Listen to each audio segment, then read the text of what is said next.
If you've been trying to get your baby or toddler to go to bed earlier and wake a little earlier, then the end of daylight savings time is going to be a huge win for you.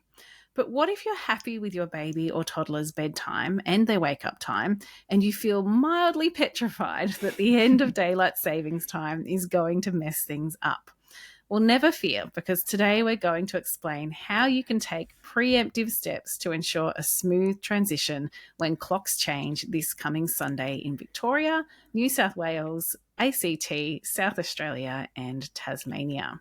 Welcome back to Brand New Little People, the podcast companion to the Somvale Paediatric Sleep Clinic programs created by us. I'm Dr Fallon Cook, and I'm here with Dr Laura Conway. We are PhDs and sleep practitioners and co-directors of Infant Sleep Australia. Laura, how are you feeling about the end of daylight savings time?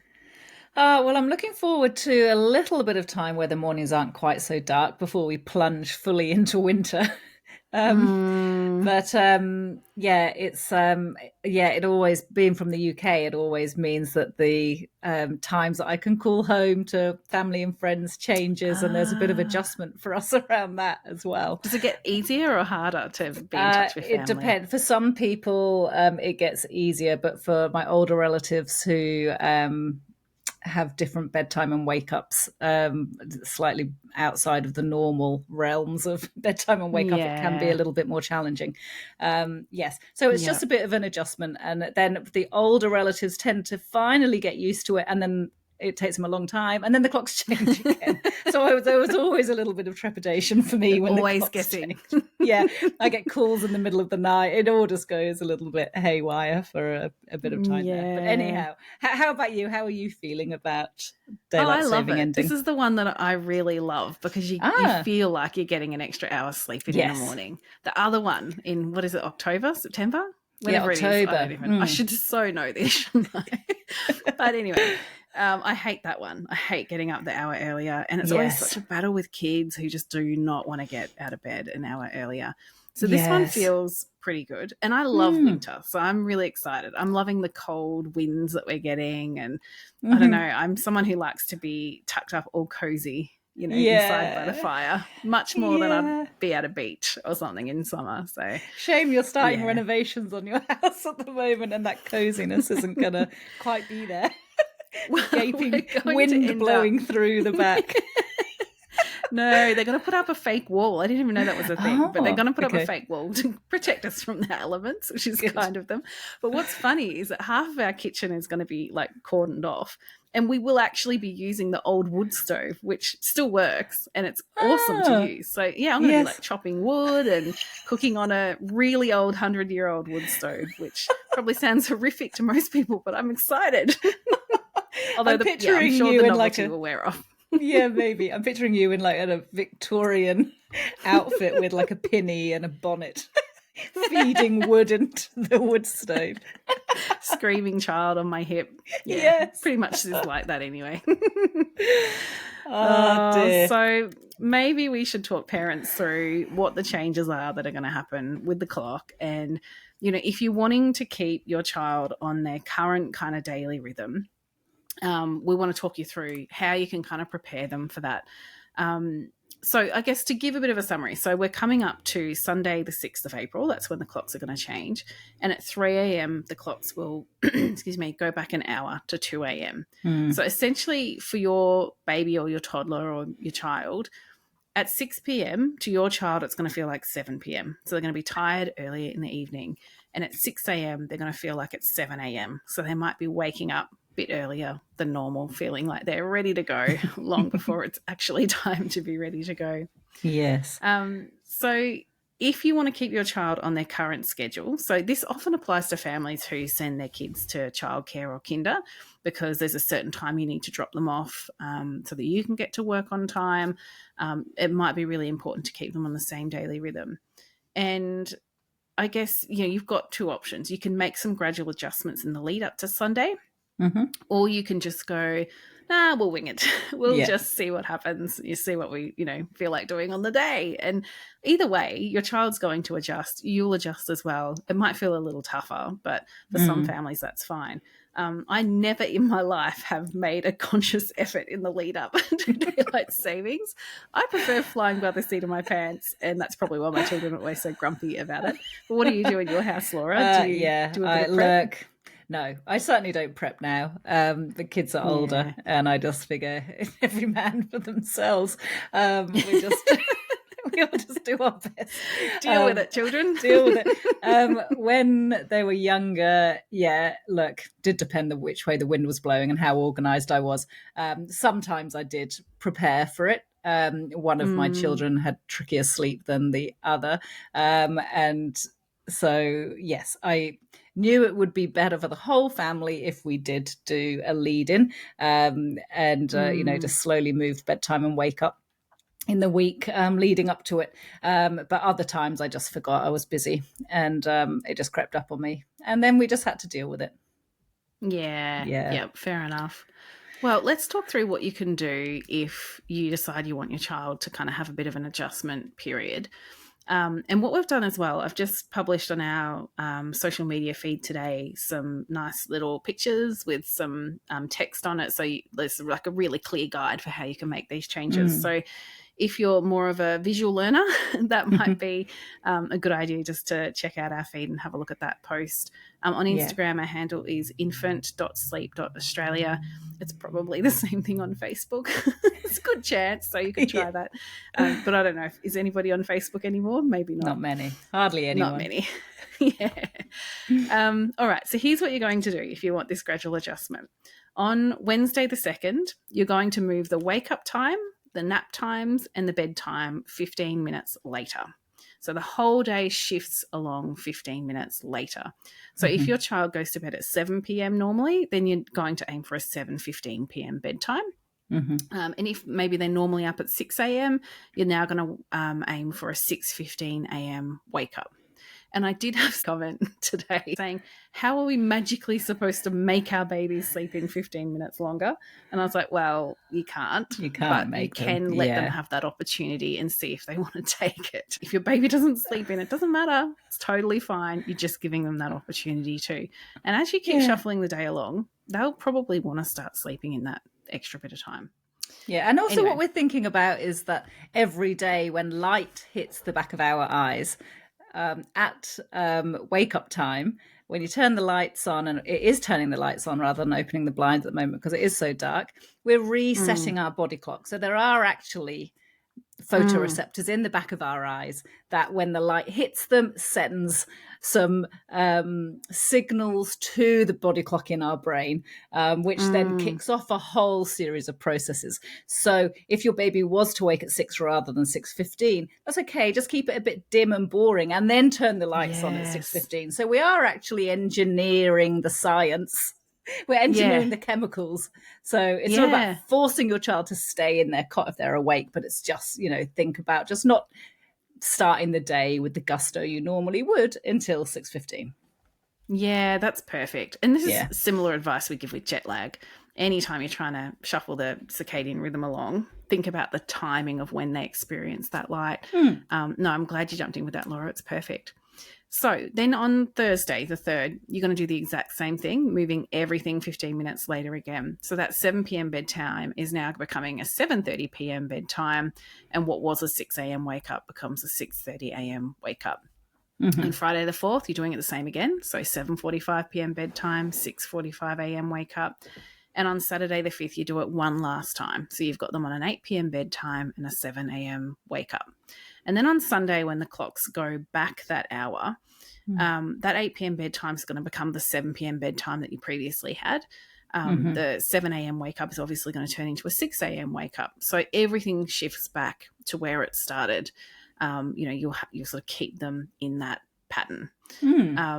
So that can be a good process to follow if this is something that, you're really worried about. And just keep in mind that it's totally okay to wake your child. It's okay to stretch them out a little bit longer than normal. Like, I know a lot of parents are like, oh no, but they'll be getting really overtired. I'm not worried about overtiredness. If they're over the age of about 12 weeks, they're going to be fine with an extra 15 minutes.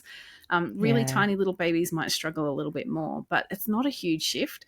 And I want you to remember when you may be struggling a bit with this to consider what it would be like if you had flown in from, maybe you went to visit Laura's family in the UK and you're flown back in home again, and that your circadian rhythm is completely turned on its head. You would not be worried about trying to keep your baby awake a bit more in the day, trying to make them sleep a bit more at night. Babies can adjust to really huge schedule changes. Your child's going to be fine with these little subtle shifts across the next week. Is there anything you'd add to that, Laura? No, I'm just so delighted that you took the lead on that discussion, Fallon, because this is like my kryptonite. Which way, whether it's falling forwards or springing back or whatever it is, I often get myself tied up in knots. So I'm delighted that you described it so clearly, and that you create those lovely posts in our on our socials, so then I can direct families to those. I would be lost if I didn't create those posts. I really have to sit down and think about this an extraordinary amount. Like, it's shocking. Someone in a coaching call, they're probably listening and they'll be like, oh, that was us. But it was maybe 2 or 3 weeks ago, said, oh, what should we do in the lead up to like the end of daylight savings? And I was like, gee. I'm thinking, does it go forward? Does it go back? What happens? Which way is it? Yeah. And I was like, you know what? I'll do a post about it pretty close to the time. Keep an eye on our socials. We don't have time to unpack it today. I'll make sure it's really clear in there. Well, I hope they're listening and they're finally getting the answer, because I cannot think of these things on the fly. I really do have to, map it out. And even now I have the post open in case I suddenly forget and get confused. Yeah, and we're not even sleep deprived. So, hats off to all of our listeners who are sleep deprived and trying to work this out. So just follow those steps in Fallon's post, and just hopefully you'll understand the process as well after we've just talked through why we do it. Good luck, and you'll live to tell the tale, and then you can practice it next time when it goes the other way, and Yeah, and Sunbell members, keep in mind that you have a lesson. It's in the troubleshooting chapter, and it's all about how to make this shift to the end of daylight savings time. So you've got a whole lesson in there where it talks through all of this as well and gives you step-by-step instructions. So if my Instagram post doesn't do it for you, you also got check out the lesson as well to refer to. That's the beauty of Sunbell, is that whenever there's something like this, you can pop back in and figure out what you need to do. Awesome. All right. We have got, I think, 14 questions to get through from parents, Laura. Yeah. So we had a chat. We're like, right, we're going to do some stretches and we're going to power through these. Yeah. We can do it. All right. Yes. Do you want to start with May's question? Okay. Taking a sip of water in preparation. Drink of water before this. Take a deep breath. Off we go. So May has shared that her 17-month-old has been sleeping better after a schedule adjustment, which is awesome. Her little one is sleeping 10 hours overnight and has an hour and a half long nap. But recently, May writes that her toddler woke up at 2:30 a.m. for an hour and a half, which hasn't happened in months. So their toddler was really upset and wouldn't settle without being held, even after 10 or 15 minutes. So May asks, how can she help her toddler who currently self-settles? So how can I help resettle my self-settling toddler during extended night wakings without creating bad habits? And if this becomes a recurring issue and indicates changing sleep needs, should she reduce the nap duration before reducing nighttime sleep? Yes. Second question, definitely. If you're thinking there's a drop in sleep needs, it could be that you trim the nap, but also have a think about bedtime and wake up time. Maybe you actually shuffle. Some parents will say, my toddler does better with a longer day nap. I don't want to trim that down. I'd rather push bedtime a bit later.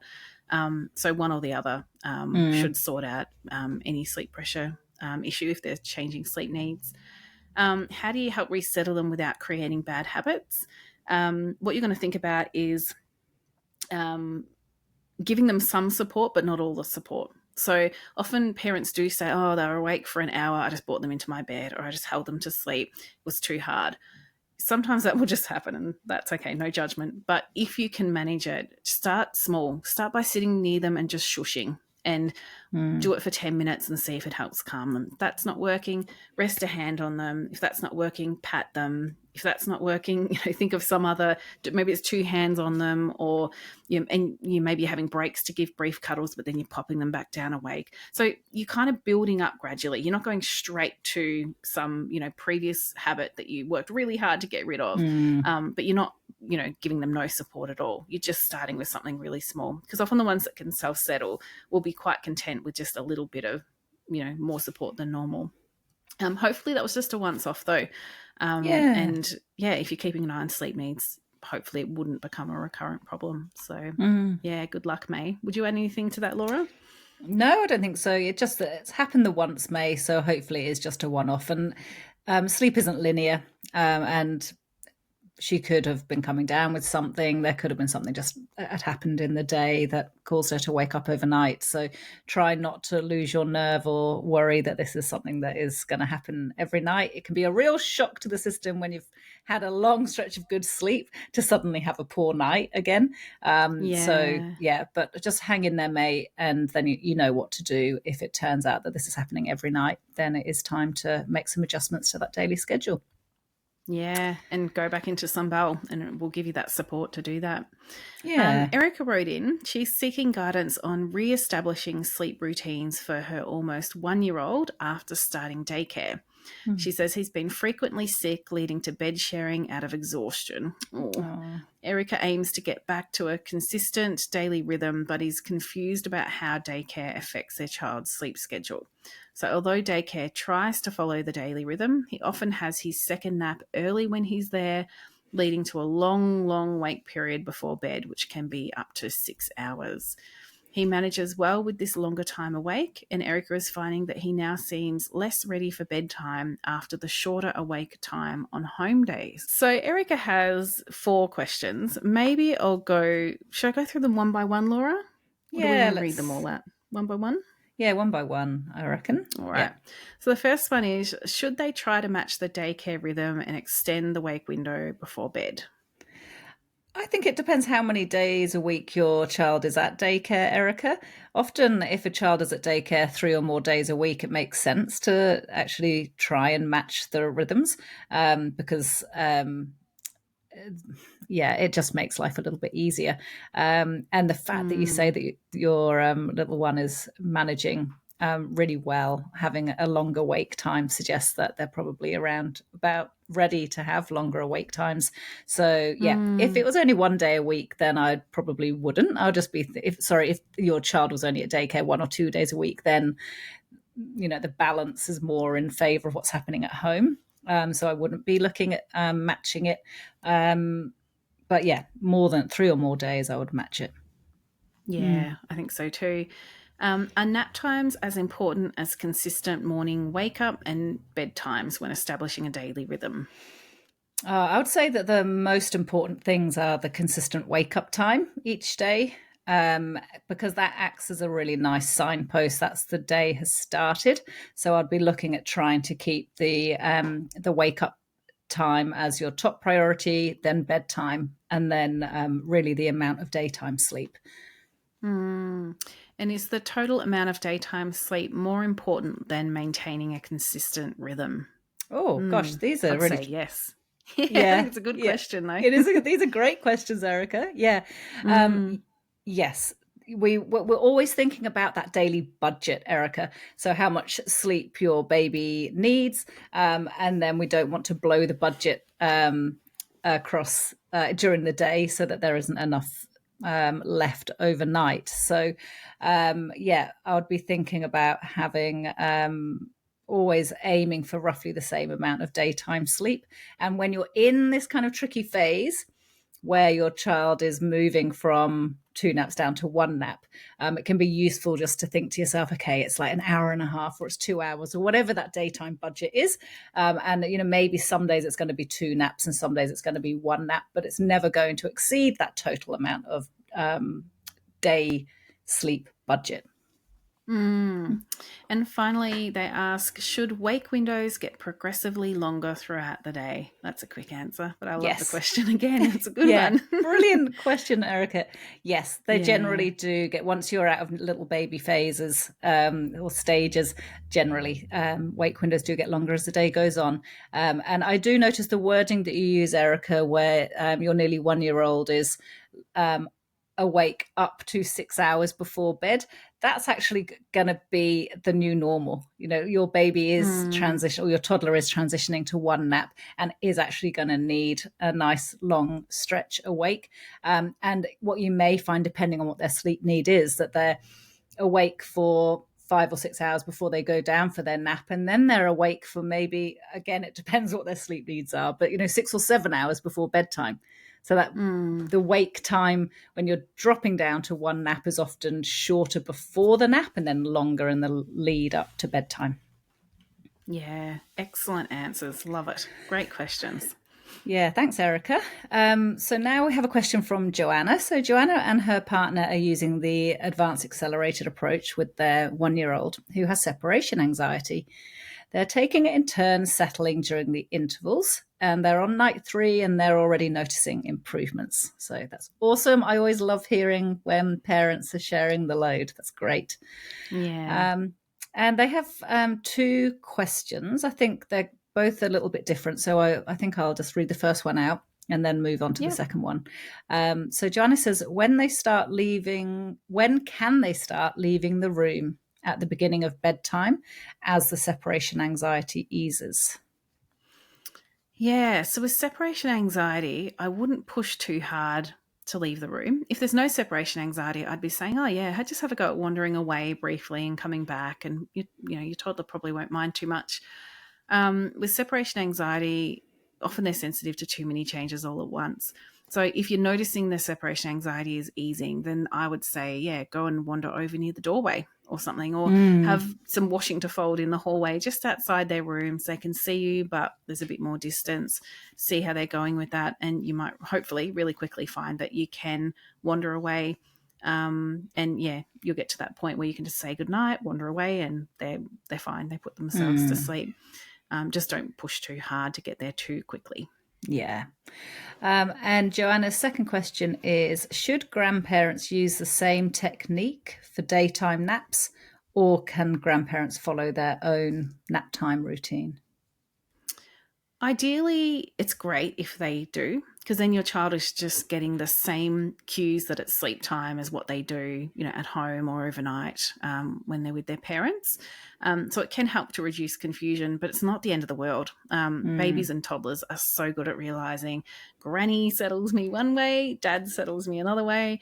They can pick up on that, reasonably quickly and easily. mm, So I wouldn't worry too much. I often say to parents, when you're so fortunate to have the help of grandparents. I mean, it's just an incredible blessing to have help yeah. from family. We don't want to rock the boat too much, getting them to do Mm, something maybe they don't want to do. A lot of grandparents are like, no, I want to cuddle them in a rocking chair until they're asleep. You're getting free help. So yeah. don't rock that boat. Just keep them happy. It probably won't be the end of the world Yeah. for your child to have a couple of different ways of settling. Yeah. The important thing is, Mm. Joanna, that you and your partner continue to settle your toddler in the same way. So if you are sometimes holding your baby to sleep and your partner is just sticking rigidly to the advanced accelerated approach, you're going to end up in a world of pain. That if Yeah. so, you two be a united team, but if Granny does something a bit different, then so be it. Yeah, yep, 100%. And I love that teamwork. It's brilliant. Well done. Maddie shares that their almost 1 year old, who used to sleep independently and settle quickly, has recently started fighting her naps, waking from her nap hysterical after one sleep cycle Mm. and waking early for the day.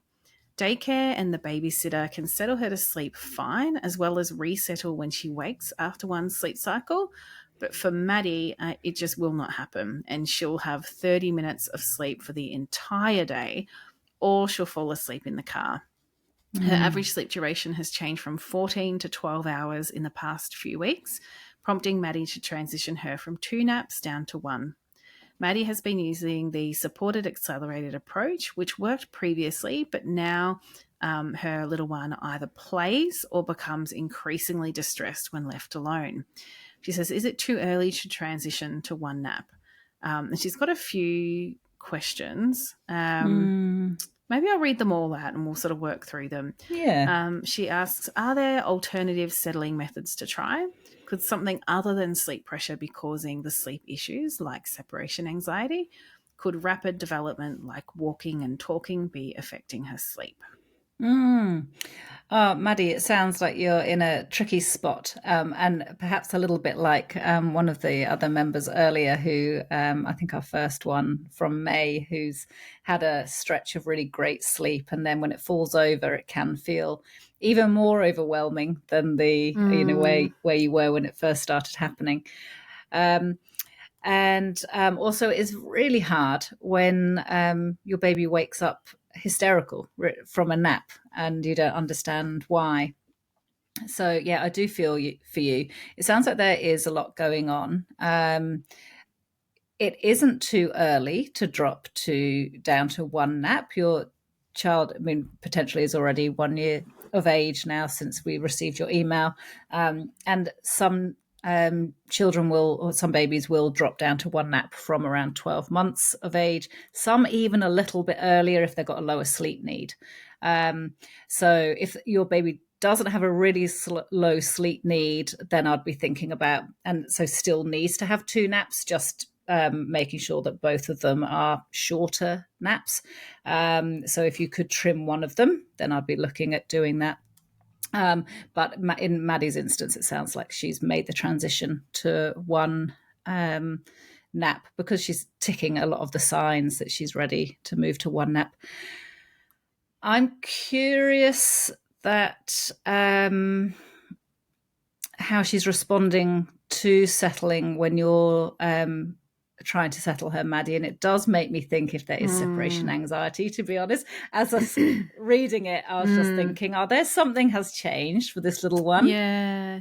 Yeah, or she's at some point figured out that mum might do something different, whereas the babysitter and daycare might have just stuck to their guns. So sometimes if there's just one set where we vary, excuse me, vary what we do, they're like, oh, I'm going to remember that.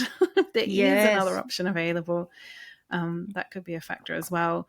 But it is one of the things Maddie said. Sorry, Laura, I've just jumped in. Okay. But I was just thinking about how she's saying, she used to be able to just leave, but now when she leaves, her daughter gets quite upset.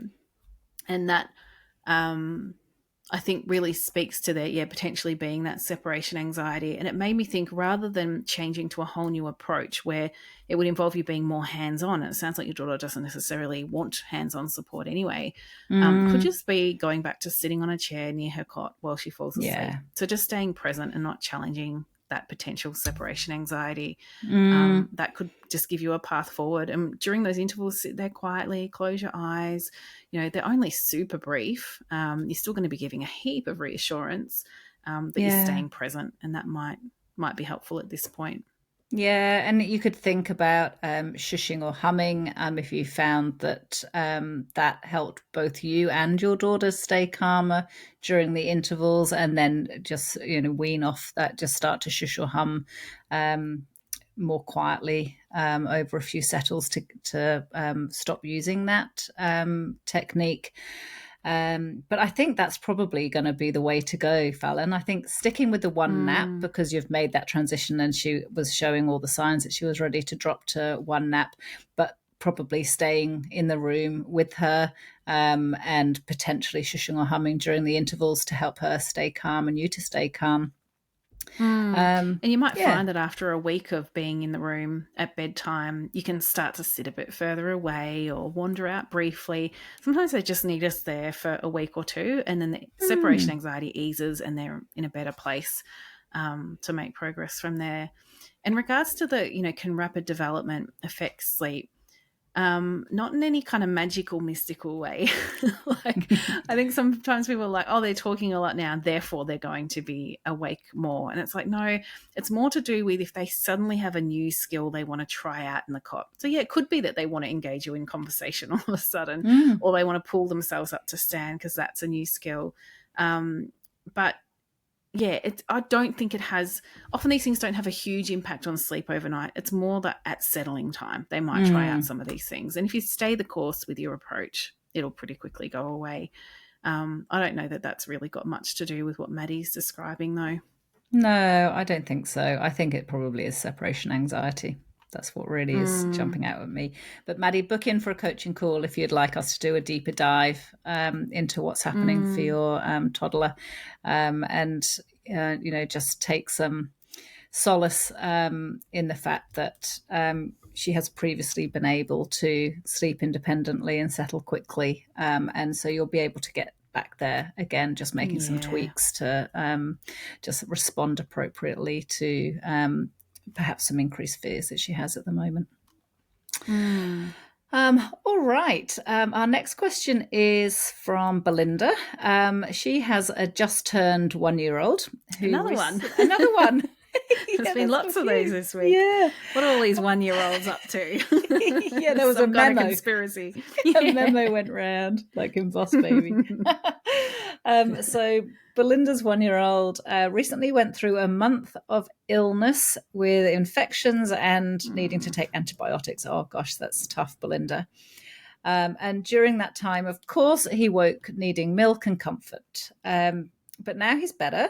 It's 2 to 3 weeks later, and he's still waking up between 2 and 5 a.m. for a bottle, but goes back to sleep immediately.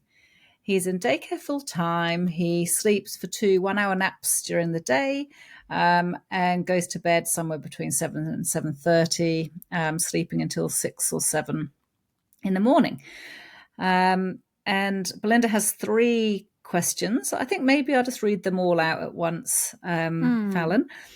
So Belinda says, how can I eliminate that habitual night feed, adding that he seems healthy and well fed, so she doesn't think that he needs it anymore. Could he be getting too much sleep during the day? Is that why he's waking up overnight for that bottle? And should they reassess his sleep patterns? I guess log his sleep again. Yeah, Mm. yeah. So it sounds like Belinda's got some doubts about around the daily rhythm. So it wouldn't hurt to keep a sleep diary and just have a look at what's that average sitting at. Now that he's 1 year old, it might be that he's quickly moving towards dropping that second nap, but you could just trim down that second nap if you need to. Mm. So yeah, have a look at his sleep diary, follow the unique sleep needs chapter, so that you can get a bit of a sense of where his sleep needs are sitting at the moment. That habitual night feed, yeah, really interesting. So even in a really healthy toddler, if they are always offered a feed at night, they're really clever at modulating, not consciously. Their bodies are just clever at making Mm-hmm. sure they are meeting their calorie intake needs. So when we add calories at night consistently, they start to dial back the daytime calories because they know, well, I'm going to wake overnight and I'm going to have this little top up. Mm. So you could just completely eliminate it. You've got that option. He's old enough, you could just say, okay, we're not doing that feed. I'll offer him a sippy cup of water in case he's thirsty. And then it's just a resettle. And after 2 nights without that feed, he'll probably just never wake for it, hopefully ever again. Just, Mm-hmm. feeds will be a thing of the past as they used to be. If that feels too hard, you can gradually push it towards morning. So set a time like, okay, tonight it's going to be 3 a.m. or later, and then 4 a.m. or later, 5 a.m. or later, and keep pushing it along. Mm. Or you can gradually, if it's a bottle feed, you can gradually reduce the amount in the bottle, or if it's a breastfeed, gradually reduce the time of the feed. But he's at an age where I think you could probably just be really brave and just drop the feed, give him some Mm. cuddles, sip a cup of water. No, we're not having a feed now, and work on resettling. Because I think, it's 2 tricky settles, 2 nights, you're done. Yeah. But yeah, there's a few options there for you, Belinda, and Mm. these are all described in Sunbell in more detail as well. If you want to do a bit of reading to work out which way you'd like to drop that feed, but definitely can be done.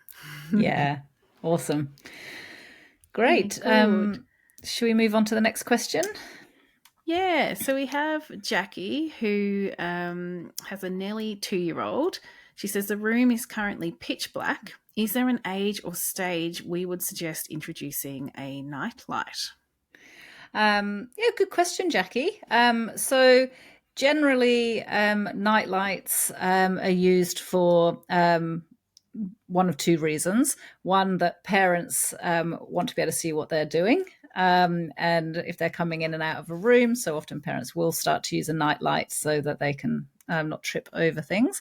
The other reason is that parents will introduce a night light if their child is starting to have nighttime fears. So I'm guessing that you don't already have one, so you're not worried about tripping over things in the dark. So then I'd be thinking, is your nearly 2-year-old having any nighttime fears? Are they expressing that they're scared of anything in their room overnight? Are they waking up saying that they're scared? If they're not, then I wouldn't be rushing to introduce a night light for if there's no trigger to do it. But of course, if they are, then yeah, absolutely, introduce a night light. What you would want to do is have it on as your 2-year-old goes to sleep, and then it needs to stay on all night long, hence nightlight, because you don't want the level of light in the room to change once he's fallen asleep, because then when he wakes up and the room is now dark when it was previously light, he's going to potentially then be scared, or at least notice that there's been a change, and then that's going to cause him to call out to you. So yeah, just introduce it if he is having nighttime fears, but otherwise I wouldn't be rushing to do so. Yeah, and get one where you can turn it down really, really low, because in the middle of the night, even the dimmest nightlight can be so bright. Yes, I good know, point. like I use a nightlight for my kids, and it's only ever on in the hallway outside their rooms. Otherwise, they never sleep because those things are really bright in the middle of the night. It can be a bit much. So, yeah, Yeah. definitely think about where you put it, and get one that's dimmable. Yeah, and double check if your child is having fears, and that's why you're introducing it. Just look where the shadows fall if you do introduce a nightlight. We had a very funny incident where we once were looking after somebody else's pet dog, and we had a nightlight in the hallway at the top of the stairs, and this tiny little sausage dog walks up the stairs, but the shadow that it through was this like enormous, like grizzly bear coming up the stairs, and the kids lost their minds. And then like follow, it was like something out of a cartoon. Then this Tiny little dog. tiny little dog comes waddling over. So just think about if you do have like cats that might be going in and out of the room or anything like that. Just make sure that the nightlight isn't going to throw shadows that are going to then freak your child out. Yeah, and dark looming objects. Like, I come from a very musical family, and I remember as a kid being petrified because my dad played a big double bass, like the really big upright ones. Oh, And it was yes. always in the corner of this room. And to me, in the dark, it looked like the most petrifying thing. I never thought to tell my parents that. Oh, It petrified me for years. So I think often they don't tell us, like, no, what they is don't. it that they're scared of? So ask them as well. Say, is there anything that you don't like the look of in the night? Yeah. Okay. Awesome. So on to our next question. So it's Teresa, who describes herself as a sleep-deprived parent of a 2.5-year-old toddler plus a 5-month-old. 7 days ago, they moved their toddler into bed, and she now has long awake periods during the night, usually starting from around 3 a.m. and lasting 2 or 3 hours. Oh my Gosh. goodness. No wonder you're exhausted. Yeah. So she calls out for mum or dad and needs significant support to fall back to sleep, becoming upset if left alone. So Teresa or her partner tend to make sure that she's not in pain, doesn't have a wet nappy, sings a bedtime song multiple times, sometimes briefly rub her back or her head, and then sit silently in the room until she appears to be asleep. But during this time, their toddler will often say, I don't want to go to sleep, or I'm not tired. So Teresa is really unsure about whether this behavior is a biphasic night, whether there's separation anxiety going on, or if it's the transition to the bed itself. And she says, should we just keep persisting as it's a big transition and she needs more time, or perhaps there's something else we can be doing? I think that this change in sleep has very little to do. It's a coincidence that it's happened when you've moved her to a bed, because Mm, you're there and you're giving her exactly what she wants. You're giving her that support, and she still can't get to sleep. And she's even talking mm, about how she can't get to sleep. I would have yes. a really close look at her daily rhythm, because a lot of 2.5-year-olds just don't sleep well until they drop their day nap. So it could be, I haven't missed Mm, anything there, have I? I don't think it mentions no. naps in there. So it could be time to either just dial that day nap back, make it much shorter, or maybe it is time to get rid of it. I Mm-hmm. definitely use the unique sleep needs chapter in Sunbell to figure out what's happening there, look at her sleep needs and cater to that appropriately, because that is a very long split night, Mm, and it's unusual for a child to be awake that long, even when we are giving them that support that they're looking for. Once you've addressed that potential sleep pressure problem, I would choose an approach that is similar to what you're already doing. So it could be like something like sitting in or guardian gate, where it sounds like something you just want to choose an approach that's already similar to what you're doing. And while you're mm, giving some support, it sounds like you can also be quite hands off and just be sitting there at times. mm, So yeah, I would definitely think about addressing a potential sleep pressure problem, and then thinking about the settling, because you're unlikely to make progress if there is a sleep pressure difficulty still there. mm. What Yeah. do you think, Laura? Yeah, I don't think that I would add anything different to what you've just said. Such a Mm, long overnight wake. Yeah, really is just telling us that something is off around the sleep pressure. I guess, look, mm, the only thing I would double check is how is she during the day? Um, is she functioning well enough during the day? Is her health? You say you're checking for pain and wet nappy, so just making sure that there's nothing else going on. You haven't introduced some new foods, mm, or there's anything else that medical that might be going on for her. As long as there isn't, then it's highly likely it's a sleep pressure issue, and it is just a coincidence. She's now in her bed. Sometimes we find that toddlers they quite liked their cot, they were happy in there, and potentially they were lying there awake sometimes overnight just playing with their comforter, and we didn't notice. And then once they're in a bed, then it's a bit different. They're not so happy just lying there quietly, and then as parents we become mm, more aware of it. It could have been happening for a while, we just didn't know. So mm. yeah, check out that unique sleep Yeah. news chapter. And if she has that long split night, don't let her sleep in. Don't let her have a longer day nap, or you're just going to have a perpetual cycle Mm, of long split nights happening. yeah. Good luck, Teresa. Do reach out for a coaching call if that's persisting. Carla says, I have a 7-week-old and I'm trying to get her into the bassinet for day naps. I have no problem settling her and having her sleep in the bassinet at night for the first morning nap, but I'm struggling in the day despite a darkened room, routine, feeding, swaddling, etc. Is there anything more I can try? Oh, Carla, you're in the trenches with a 7-week-old. Sounds like you're doing everything beautifully. Um, Mm, yeah, and I would be perhaps just looking to see if your little one can stay awake for a little bit longer as the day goes on, because the wake windows do start to get a little bit longer, like we said in one of the other answers, later on in the day. And it may be that your baby just wants to be awake. Perhaps if you were doing hour-long wake windows earlier on in the day, it's more like an hour and a half, even 2 hours towards the tail end of the day.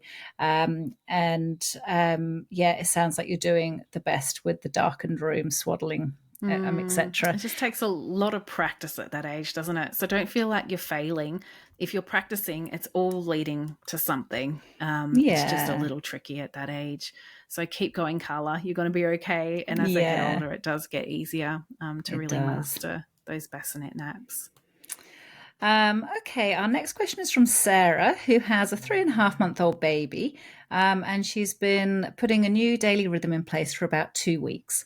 And she writes that her baby seems so sleepy during the day leading up to nap time. She says, I have to really distract her or even wake her up to keep her from sleeping beyond her 40-minute naps a day. I feel like a lot of my day is spent walking around the house or the park, holding a cranky or sleepy baby, trying to distract her. So, my question is this normal and expected when implementing a new daily rhythm? Is this what I'm meant to be doing? When can we expect our baby to adjust? Yeah, really good question. So I'd be thinking, what are your goals overall, Sarah? So, a lot of parents will work on that daily rhythm because they're trying to increase sleep pressure so that they can work on their cot or bassinet settling goals.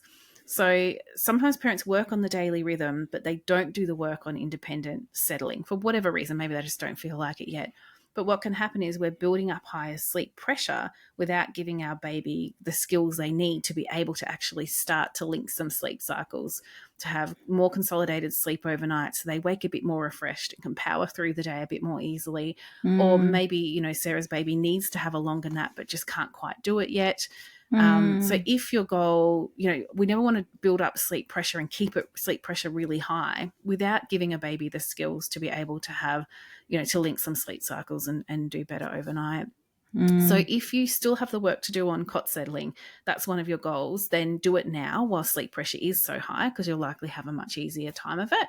mm-hmm, If it's not your goal right now, I think you need to relax the schedule because, like you mm, say, and it says this in Sunbell as well, if your baby's just constantly exhausted and a daily rhythm isn't working for you, it's definitely time to think about either adding a bit more sleep in. So maybe one of those mm, naps is a bit longer. There's a million different tweaks that you could make. mm, But yeah, really important if you feel like you've met your cot settling goals, especially like if you've done the work on the daily rhythm, they're settling beautifully in their cot. Maybe the nights are going brilliantly, but they're exhausted. mm, Um, you definitely need to add a bit more sleep back into that schedule. If you've achieved mm. those goals, we want to see, can they actually manage a bit more sleep than what we thought they could? Yeah. So yeah, it's a bit of a convoluted answer because it depends what Sarah's goals are and how far she's gotten with those. Mm, But it sounds challenging, Sarah. So mm, definitely, and this goes to any parent who's really grappling with this. The podcast isn't always the best platform for giving you, a really precise answer for your baby. In fact, I'd say it's just not. It's very general advice because we mm, can't see their sleep diary. We can't do a full assessment. So if you're feeling like you're really struggling, a coaching call it's not a luxury. It's actually just what you need to do to mm. get it all ironed out, and then you can have good sleep and move on. Because Yeah. otherwise we spend too long sitting in the trenches and it's agonizing. I feel very sorry for Yeah. Sarah. Yeah, I do as Mm, well. So it isn't, I guess it isn't normal and expected that you would be, 2 weeks in still feeling like this, that you're spending all this mm, time walking around the house or the park. Yeah, we don't want to hear that that's, what your life is looking like at the moment, because it very quickly gets very narrow and hard for everyone. So yeah, do book in for a coaching call so that we can help you out of those trenches and work out what your goals are and how we can help you achieve them and bring a little bit more light back to your days. Mm. yes. All right, we've got 5 questions Woo. left, Laura. Okay. Let's race through. We can do Yeah. this. We have Natasha, who's seeking guidance on transitioning her 21-month-old from one nap to no naps. Over the Mm. past month, she's become increasingly difficult to settle for naps, resulting in later nap times and later bedtimes. Mm. Sometimes she skips the nap entirely but copes well. While on one Mm. occasion she fell asleep at 5 p.m. and slept for 13 hours straight. So Oh, she's in wow. that little transitional phase, I think. Yes. Bedtime and nap time has become very distressing for her and for Natasha as well. She says, I've Mm. struggled with the idea of capping the nap at 30 minutes because of how hard it is to even get her to nap. So Mm. Natasha's question is, when I do drop the nap totally, do I drop? I'm going to start that again. She says, my question is, when do I drop the nap totally versus copping a very late bedtime for a few more weeks or months? Why does that feel like a tongue twister, Laura? Oh, I What do don't you know. think? So, Natasha, yeah, gosh, really hard. 21 months is very young to drop the nap completely. But like we always say on this podcast, there's a wide range of normal. So Mm, some children are going to be outside of the normal range. So um, it may be that your 21-month-old is ready to drop their nap. In fact, my one of my maternal and child health nurses from when my children were babies, they heard one of her 4 or 5 children had dropped a nap at 18, dropped naps entirely at 18 months. And I always took great Mm. comfort in that, because she just Yeah, well, saw, my eldest yeah, dropped his like a few months before he turned 2. He was yeah, totally in the best and totally sleeper. He's fine. always been Yeah. the best sleeper. Yeah, so it can be So fine. yeah, so it can be absolutely fine, Natasha. So it may be that your baby's just outside of that normal range, and they're ready to drop the nap altogether. The fact that you describe that your toddler, this little girl, by the sounds of it, she copes really well when she doesn't have the nap, does suggest that it's worth Mm. giving it a go. Um, Yeah, and I give it a tend to week agree with maybe. you. Yeah, Natasha, you're taking a long time to get her to settle. It's not a nice experience for either of you, and so I can understand your hesitancy about waking her after 30 minutes, because it probably will Mm. take longer than that to settle her. So, and you'd only want to cap it to 30 minutes if she only has short sleep cycles as well, because she'll be more irritable if Mm. you give her half a sleep cycle in the middle of the day. So I would say give it a whirl for a week and see how she Mm. gets on. And if it hasn't Yeah. worked out, then bring it back. But I would say red hot go. Yeah. Yeah. Would you, Fallon? Yep. Yeah, no, I Yeah. completely agree. I reckon Mm. you'll get a longer night, and that might be heaven. Yes.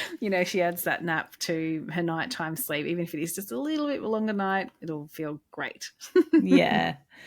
Okay, so Jessica's written in and she says, I was just strategizing the nap drop with my partner when he pointed out that this week is the end of daylight saving for us Victorians.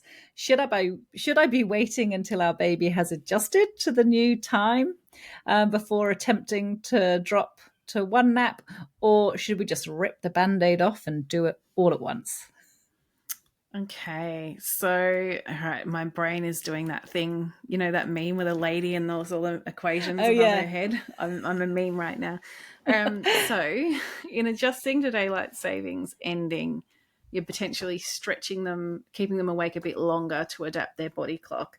If you're trying to do that on less day sleep, it's certainly going to be a lot harder. So maybe just focus on the daylight savings change first once they've Mm, adapted, then make that switch. But sometimes you don't get a choice. If your sleep is absolutely awful and you really got to drop the nap, just do it. It'll be fine. mm. You'll have a few wobbly days, but they'll get through it. Yeah, but Mm, if you have a choice, I think that the summary is keep the 2 naps until Sunday and then drop it after that. But if you don't have a choice, as yeah. in she's just dropping it or he's just dropping it, then go with it. You might just have a wobbly bit of time. Yeah. Mm, yeah, that's it. Okay, so Okay. Melinda has a 4-month-old who wakes every hour after bedtime. Oh my Oh goodness, I feel gosh. tired on behalf of these parents. Yes.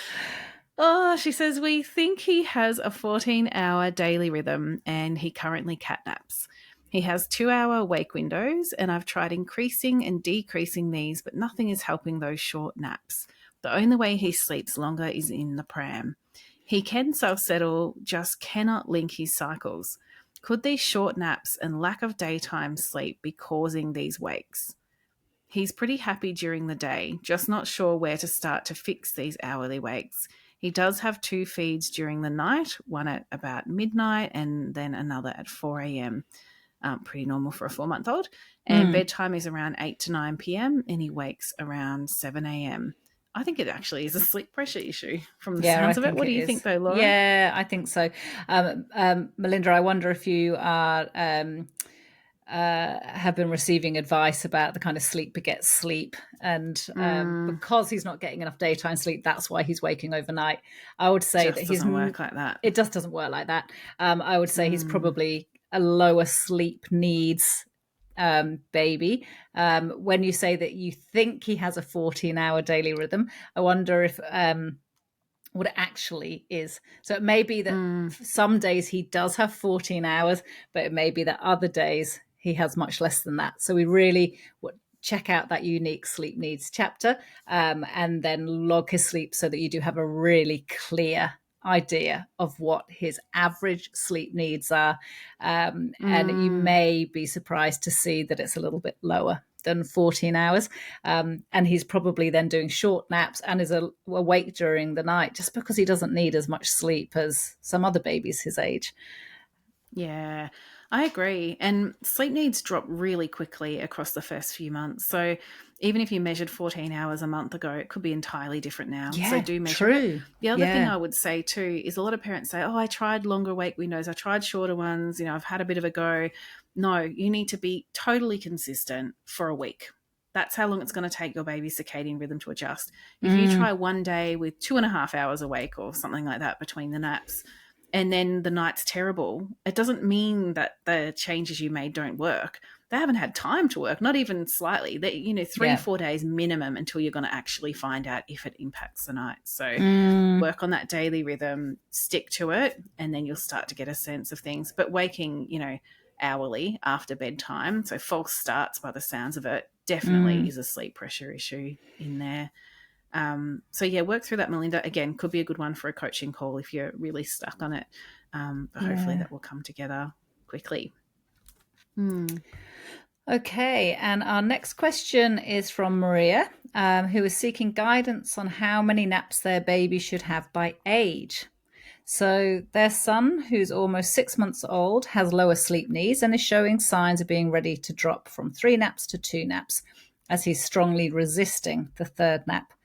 And Maria wants to ensure that she's not transitioning him too early and would like some confirmation on the typical number of naps expected at different ages and stages until naps are no longer needed.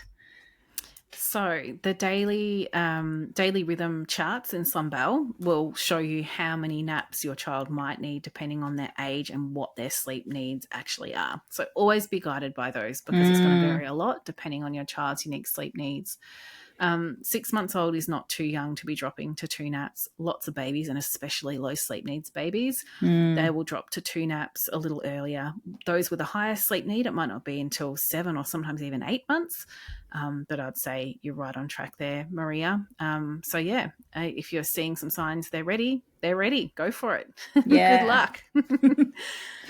Good. Okay. And the last question we have is from Javal and Tanya.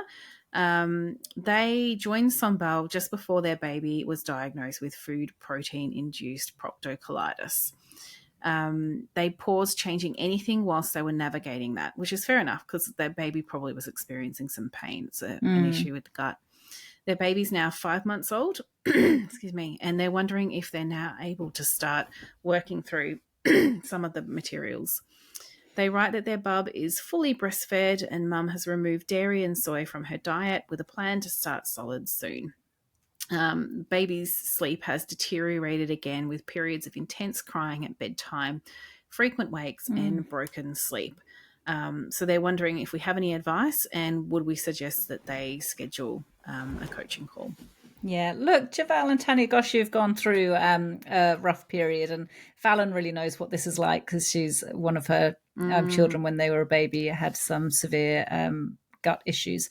So yeah, it's you're super probably tough. yeah, you're probably feeling somewhat shell shocked by the whole thing. So I think a coaching call might be a good idea because it can feel really daunting to make changes to how or where your baby sleeps on the back of experiencing that, really tricky time where your baby would have Yeah, been in it's pain. And traumatizing. yeah, It's so hard to see a baby in pain. It's just the worst thing. So surround yourself with as much support as you can. Definitely. yeah. And look, once it sounds like he's got his diagnosis, he's doing well. So as long as he's not in pain anymore, then absolutely you can start using the program. So begin to, start at the unique sleep needs chapter, get a sense of how much sleep your little one needs, and start to make any adjustments that might be necessary to the daily rhythm, and then think about what your goals are, whether you do want to work on cot settling or bassinet settling, and or changing the number of feeds that he has overnight. Whatever it is that your goal is, just use the action plan to think through what steps you might take. And if you would like to talk it through with Fallon, that would be totally understandable and a reasonable decision to make. So once you've created your draft action plan, then book in to see Fallon and talk it through with her. Hmm. Yeah, and I think as well, just be thinking about more gradual approaches, because I know there will be times when you're not sure if your child has pain. You're just going to be like, they're crying. What is it? Is it pain? When you've had a child who's sick, you're always going to be doubting, thinking, but what if they're in pain? Or maybe I shouldn't Yeah. persist. There could be pain. You're going to have those uncertainties. And when that's the case, I would go for a gradual hands-on approach, so that if you're worried about pain, you can sit there and go, well, I'm still giving them so much support to get to sleep, and you've got full control over how quickly or slowly you phase that support out. And I think that's really important when you have been on a roller coaster and had a really challenging time, and it's something you'll still be navigating some ups and downs as you introduce solid foods. So you just want to be gentle on yourself, for sure. Amazing. We did it, Laura. We got through all these wonderful questions. Oh, these are such good questions. Yeah, I are love them. Really good. Thank you to all the parents who sent those in this week. It's just terrific. They're such intelligent questions, and I know that there'll be people listening in who benefit from hearing the answers as well. So thank you for that. Thank you to Fiona, who bought us 3 coffees last week. It was so lovely to get those. We so appreciate it, and all of the lovely kind words. We've had some lovely reviews come in as well, and lots of people liking and sharing the podcast, which is amazing. I know a lot of you jumped on our toddler webinar that we did for the Raising Children's Network last week. That was a huge hit. Oh my gosh, I love doing those presentations. It is a joy. And on that note, in June, I'm doing 2 baby sleep webinars for the Raising Children's Network, one for younger babies, one for older babies. And they're going to be in a different format. It's going to be a bit more of a Q&A type session. So I'm really looking forward to that. So if you don't follow us on social media, go and do it so that you know when those are coming up. I'm a little bit terrified, but mostly really looking forward to those. Yeah, well, this kind of this podcast that we have, where we're getting all of these questions every week, is, we used to kind of read. Yeah, it's good training, basically. Yeah, we used to spend much more time when we only got a handful of questions coming through. We'd be able to spend more time thinking through the answers, and now we get so many. We just we're just much quicker at it now. So you're well trained, Fallon. I'm sure you're going to do a great job. I fear there'll be a day when I'll go, okay, Laura, there's only 30 questions to get through in this week's podcast. I think we'll get to a point, though, where we will have to combine questions, where it'll be something like, these 3 parents all want to know about dropping a night feed. Let's talk through some strategies. It might have to become a little bit more broad if we start to get a little overloaded. And, of course, the Sunbell materials address so much of what we talk about anyway. So if you love what we do, please buy us a coffee. The link is in the, what are they called? Show notes. Show notes. That's the word I'm looking for. Link is in the show notes.